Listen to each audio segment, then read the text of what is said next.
ავტომატებით ხელში შემოვარდნენ მცირეწლოვან ბავშვებს ავტომატი დაადეს თავზე. დაკავებების სერია სპეცოპერაციის მეთოდით და მუქარა მცირეწლოვნების თანდასწრებით გავრცელებული ინფორმაციით ჯამში 8 აქტივისტია დაპატიმრებული. შინაგან საქმეთა სამინისტროს ოფიციალური განცხადება ჯერ არ გაუკეთებია.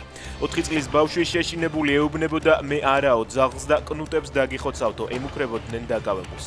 ოჯახის წევრები გამთენიისას სიმონ მახარაძის დაკავებას იხსენებენ. 6 წლის შვილის თანდასწრებით დააკავეს მარიამ მეყანწიშვილიც ის მარტო ხელა დედაა.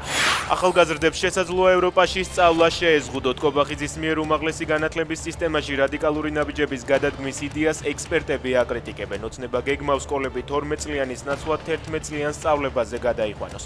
ბაკალავრის ხარისხის მოსაპოვებელი ვადა 3 წლამდე, მაგისტრის კი 1 წლამდე შეამციროს. ერთი ქალაქი, ერთი ფაკულტეტი. კობახიძის თქმით გეგმავენ, რომ თბილისში სხვადასხვა სახელმწიფო უნივერსიტეტებში მოქმედი ფაკულტეტები კონკრეტულ უნივერსიტეტებზე გადაანაწილონ. განვითარების მთავარი მუხტი, რომელიც ბოლო 20-30 წლის განმავლობაში დასავლეთიდან მოდიოდა, საბოლოოდ მოკვდება. წერს პროფესორი გიგა ზედანი. ახალი შემზღუდავი კანონები ამოქმედ და ოცნების მიერ 3 მოსმენით დემონსტრანტებისა და ოპოზიციის წინააღმდეგ დაჩქარებულად მიღებულ ცვლილებებს ყაველაშვილმა ხელი გუშინვე მოაწერა. გამკაცრდა სისხლის სამართლისა და ადმინისტრაციული კოდექსები.